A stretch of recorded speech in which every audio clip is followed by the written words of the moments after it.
Hello అండి, welcome back to our channel. ఈరోజు recipe వచ్చేసి ఎగ్ దమ్ బిర్యానీ ఎలా చేయాలో చూద్దాము. ముందుగా మన వీడియో ఫస్ట్ టైం చూసినట్లయితే సబ్స్క్రైబ్ చేయండి, అలాగే లైక్ చేయండి. నచ్చితే లైక్ చేయండి, లేకపోతే డిస్లైక్ చేయండి. కామెంట్ అయితే వీడియో మొత్తం చూసి కామెంట్ అయితే చేయండి ఫ్రెండ్స్. ఇంకెందుకు ఆలస్యం, ఎగ్ దమ్ బిర్యానీ ఎలా చేయాలో చూపెడతాను. ఓకేనా? ముందుగా మనము బాస్మతి రైస్ ఒక అరకిలో వరకు తీసుకున్నానండి. అరకిలో అంటే మనము ఒక 2 గ్లాసులు అన్నట్టు. వీటిని 2 లేదా 3 సార్లు కడుక్కొని ఒక గంట పాటు నానబెట్టుకోవాలి.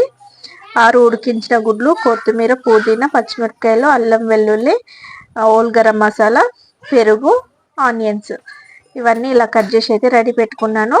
ముందుగా ఇంకా స్టవ్ వెలిగించుకొని ఒక ప్యాన్ పెట్టుకోవాలి. దమ్ బిర్యానీ చేయడానికి ఇదే ప్యాన్లో చేస్తానండి. 2.5 టేబుల్ స్పూన్ నూనె పోసుకోవాలి. ఆయిల్ కూడా ఎక్కువ వాడనండి, తక్కువనే వాడతాను. ఓకేనా? ఇప్పుడు మనము సన్నగా పొడుగ్గా కట్ చేసి పెట్టుకున్న మీడియం సైజు ఉల్లిగడ్డని ఇలా నూనెలో వేసుకొని గోల్డెన్ బ్రౌన్ కలర్ వచ్చే వరకు వీటిని వేయించుకోవాలి. చూడండి, మనకు ఈ కలర్ వచ్చే వరకు వేయించుకొని ఒక ప్లేట్లోకి అయితే తీసుకోవాలి. ఓకేనా? ఇలా తీసుకున్నాక ఇదే నూనెలో ఇంకా ఎగ్స్ని అయితే వేసుకుందామండి. ముందుగానే ఉడికించి పక్కకు పెట్టుకున్నానండి. పొట్టు కూడా తీసాను ఎగ్స్కి. వీటికి చిన్న చిన్న ఘాట్లు పెట్టుకొని ఈ ఆయిల్లో వేసుకొని వీటిని కూడా కొంచెం దూరగా వేయించుకోవాలి. 6 గుడ్లు అయితే తీసుకున్నానండి అరకిలో బియ్యానికి. మీ ఇష్టం, కొంచెం ఎక్కువైనా పర్లేదు. ఇంకా ఇంట్లో మనుషులను బట్టి ఎగ్స్ అయితే తీసుకోవచ్చు.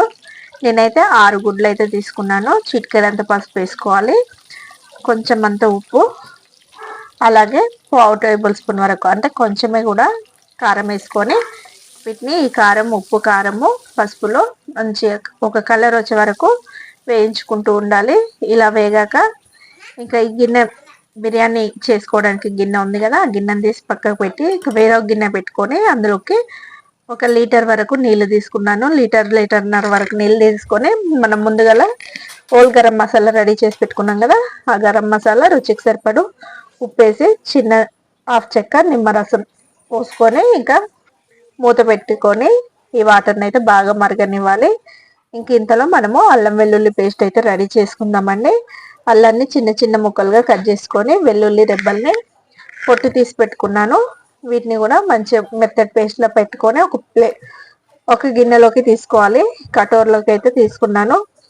ఇప్పుడు 4-5 పచ్చిమిరపకాయలు, కొంచెం అంత కొత్తిమీర, కొంచెం అంత పుదీనా వేసుకొని దీన్ని కూడా పేస్ట్ చేసుకోవాలండి. మనకు బిర్యానీలోకి కావాల్సిన పేస్ట్ అంటే పచ్చిమిరపకాయలు, కొత్తిమీర, పుదీనా ఈ పేస్ట్ ఉంటే బిర్యానీ అయితే చాలా రుచిగా వస్తుంది, టేస్టీగా వస్తుంది.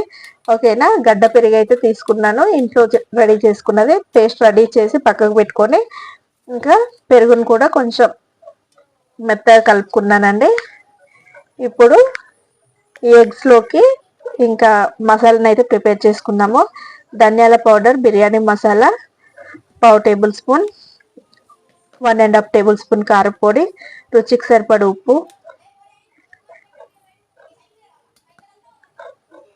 అలాగే 1.5 టేబుల్ స్పూన్ అల్లం వెల్లుల్లి పేస్ట్, మనం ముందుగా ప్రిపేర్ చేసుకున్న కొత్తిమీర, పుదీనా, పచ్చిమిరపకాయల పేస్ట్, అలాగే కొంచెం అంతా మనం తీసుకున్న పెరుగు ఉంది కదా, 1 కప్పు పెరుగు వేసుకొని ఇంకా ఈ మసాలాను మొత్తము ఎగ్స్ పట్టేలాగా బాగా కలుపుకోవాలి. చిటికెడంతా అయితే పసుపు అయితే తీసుకున్నాను, ఆప్షనల్ మాత్రమే అండి. బ్రౌన్ ఆనియన్స్ రెడీ చేసి పెట్టుకున్నాం కదా, అవి కూడా కొన్ని అన్ని వేసుకొని ఇంక ఈ మసాలాని ఎగ్లో కలిసేలాగా ఇలా బాగా కలుపుకోవాలి. బాగా కలుపుకొని ఇంకా ఈ ఎగ్స్ మొత్తం ఇలా సర్దుకోవాలండి. ఇంతలో మనకి కొంచెం కరివేపాకు వేసానండి, 2 రెమ్మలు, ఫ్లేవర్ బాగుంటుందని. ఓకేనా? ఇలా మసాలా మొత్తం రెడీ చేసుకున్నాక కొంచెం ఒక 1/2 చెక్క నిమ్మరసం వేసుకొని మళ్ళీ ఒకసారి కలుపుకోవాలండి. ఇప్పుడైనా వేసుకోవచ్చు, మనం లాస్ట్ బిర్యానీ అయినాక లాస్ట్లోనైనా వేసుకోవచ్చు. వాళ్ళు ఎట్లున్న ఎగ్స్ అట్లా సర్దుకోవాలండి. ఇలా వెడల్పుగా సర్దుకున్నాక కొన్ని బ్రౌన్ ఆనియన్స్, కొంచెం కొత్తిమీర, పుదీనా వేసుకొని ఈ మసాలా పేస్ట్ని అయితే పక్కకైతే పెట్టాను. ఈ దమ్ అన్నట్టు ఈ దమ్మును అయితే పక్కకైతే పెట్టాను. ఇందులో మనకు వాటర్ అయితే బాగా మసులుతున్నాయి. ఇంక ఇందులోకి మనం నానబెట్టుకున్న రైస్ని అయితే నీళ్లు లేకుండా వడగట్టుకొని ఇలా జల్లిగంటతోటైనా వేసుకోవచ్చు, లేకపోతే చేతులతోటైనా నీళ్లు లేకుండా ఇలా వేసుకొని ఒక 5 నిమిషాల పాటు ఈ రైస్ని ఉడకనియాలి. మూత పెట్టి అయితే ఉడికించుకుంటున్నాను. మనకు రైస్ అయితే ఇలా ఉడుకుతుంది. ఇలా ఉడుకుతున్నప్పుడు మనకు పొంగొచ్చేటప్పుడు మనము రైస్ని చూసుకుంటూ ఉండాలి మధ్య మధ్యలో ఉడికిందా లేదా అని. ఒక 70% 70% అన్నం ఉడికితే సరిపోతుందండి. చూడండి, అన్నం అయితే నాకైతే ఇలా చేతి మీద వేసుకొని ఇలా చించితే చినేటట్టుగా ఉంది. అలా ఉండాలన్నట్టు. మనం ఒక గంట పాటు నానబెట్టుకుంటే రైస్ అనేది మంచి పొడుగ్గా అవుతుంది.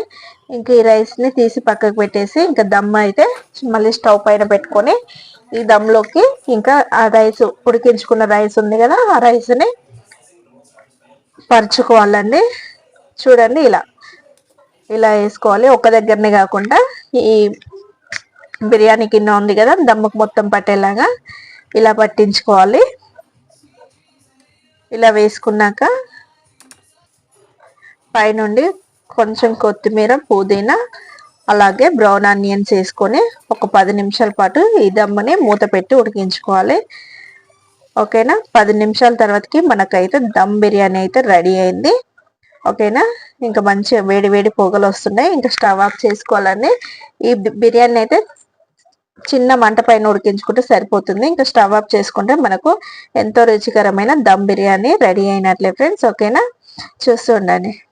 చూస్తూ ఉండండి ఫ్రెండ్స్. ఓకేనా. ఈ వీడియో కనుక మీకు నచ్చినట్లయితే లైక్ చేయండి, షేర్ చేయండి, కామెంట్ చేయండి ఫ్రెండ్స్. ప్లీజ్ సబ్స్క్రైబ్ చేయండి. ఓకేనా. Bye bye.